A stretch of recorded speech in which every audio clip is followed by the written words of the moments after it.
ಸದೃಢ ದೇಶಕ್ಕೆ ಸದೃಢವಾದಂತಹ ವಿಪಕ್ಷಗಳು ಇರಬೇಕನ್ನೋದನ್ನ ಇಂಡಿಯಾ ಮೈತ್ರಿಕೂಟದಲ್ಲಿರುವಂತಹ ಪಕ್ಷಗಳು ಚೆನ್ನಾಗಿ ಅರಿತುಕೊಂಡಿವೆ. ತಮ್ಮಲ್ಲಿನ ಆಂತರಿಕ ಹಲವು ಬಿಕ್ಕಟ್ಟುಗಳನ್ನು ಬದಿಗಿರಿಸಿ ಈಗ ಒಗ್ಗಟ್ಟಾಗಿ ಬಿಜೆಪಿ ವಿರುದ್ಧ ಸಮರಕ್ಕೆ ಸಿದ್ಧವಾಗಿವೆ. ಇವತ್ತು ಒಂದು ಕೇಂದ್ರಾಡಳಿತ ಪ್ರದೇಶ ಹಾಗೆ 4 ರಾಜ್ಯಗಳಲ್ಲಿ ಪೊರಕೆ ಹಿಡ್ಕೊಂಡು ಕಾಂಗ್ರೆಸ್ ಫೈಟ್ ಮಾಡೋಕೆ ರೆಡಿಯಾಗಿದೆ.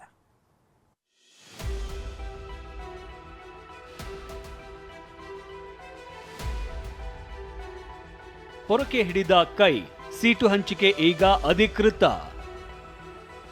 ದೆಹಲಿ, ಗುಜರಾತ್ ಸೇರಿ 4 ರಾಜ್ಯದಲ್ಲಿ ಮೈತ್ರಿ, ಪಂಜಾಬ್ ಫೈಟ್ ಖಾತ್ರಿ.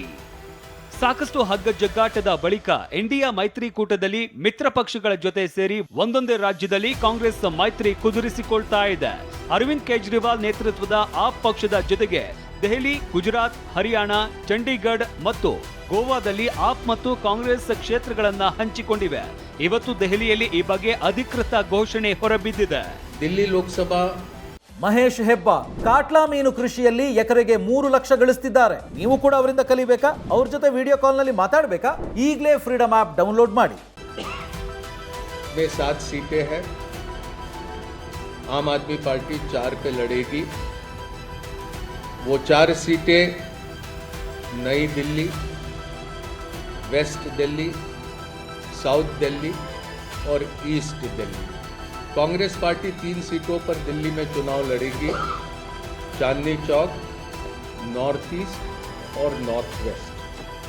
ಯಾವ್ಯಾವ ಕ್ಷೇತ್ರಗಳಲ್ಲಿ ಕಾಂಗ್ರೆಸ್ನ ಕೈ ಪೊರಕೆ ಹಿಡಿದಿದೆ ಅಂತ ನೋಡಿದ್ರೆ, ದೆಹಲಿಯಲ್ಲಿ ಒಟ್ಟು 7 ಲೋಕಸಭಾ ಕ್ಷೇತ್ರಗಳಿವೆ. ಇದರಲ್ಲಿ ಆಪ್ಗೆ 4 ಮತ್ತು ಕಾಂಗ್ರೆಸ್ 3 ಕ್ಷೇತ್ರಗಳನ್ನ ಹಂಚಿಕೊಂಡಿವೆ. ಗುಜರಾತ್ನ 26 ಸೀಟ್ಗಳಲ್ಲಿ ಭರೂಚ್ ಮತ್ತು ಭಾವನಗರ ಈ 2 ಕ್ಷೇತ್ರಗಳಲ್ಲಿ ಆಪ್ ಸ್ಪರ್ಧಿಸ್ತಾ ಇದೆ.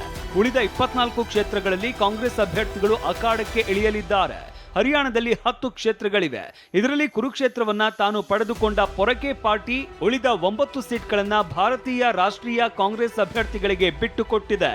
ಉಳಿದಂತೆ ಸಾಕಷ್ಟು ಚರ್ಚೆಯ ಬಳಿಕ ಚಂಡೀಗಢ ಕ್ಷೇತ್ರ ಕಾಂಗ್ರೆಸ್ನ ಪಾಲಾಗಿದೆ. ಹಾಗೆ ಗೋವಾದಲ್ಲಿ ಇರುವ 2 ಕ್ಷೇತ್ರಗಳನ್ನು ಕಾಂಗ್ರೆಸ್ಗೆ ಮೀಸಲಾಗಿವೆ. ಕೇಂದ್ರ ಸರ್ಕಾರದಿಂದ ದೇಶದ ಜನ ಸಾಕಷ್ಟು ಸಂಕಷ್ಟ ಎದುರಿಸ್ತಾ ಇದ್ದಾರೆ. ಈಗ ದೇಶಕ್ಕೆ ಶಕ್ತಿಯುತ ವಿಪಕ್ಷದ ಅವಶ್ಯಕತೆ ಇದೆ. ಅದಕ್ಕಾಗಿಯೇ ಮೈತ್ರಿ ಮಾಡಿಕೊಳ್ಳಲಾಗಿದೆ ಅಂತ ಆಪ್ ಹೇಳಿದೆ. जिस तरीके से चुनावों की चोरी करने के लिए, चुनावों को जीतने के लिए विपक्षी नेताओं को जेल में डाला जा रहा है, जिस तरीके से किसानों के साथ अन्याय हो रहा है, जिस तरीके से पूरी देश की जनता बेरोजगारी, महंगाई से जूझ रही है, आज देश को एक ईमानदार और मजबूत विकल्प की जरूरत है. ಆಪ್ ಮತ್ತು ಕಾಂಗ್ರೆಸ್ ಸೀಟು ಹಂಚಿಕೆಯನ್ನು ಮಾಡಿಕೊಂಡಿವೆ. ಆದರೆ ಅಖಾಡದಲ್ಲಿ ಮೈತ್ರಿ ಅಭ್ಯರ್ಥಿಗಳು ಬಿಜೆಪಿಯನ್ನ ಹೇಗೆ ಮಣಿಸಲಿವೆ ನೋಡಬೇಕು. Bureau report, TV9.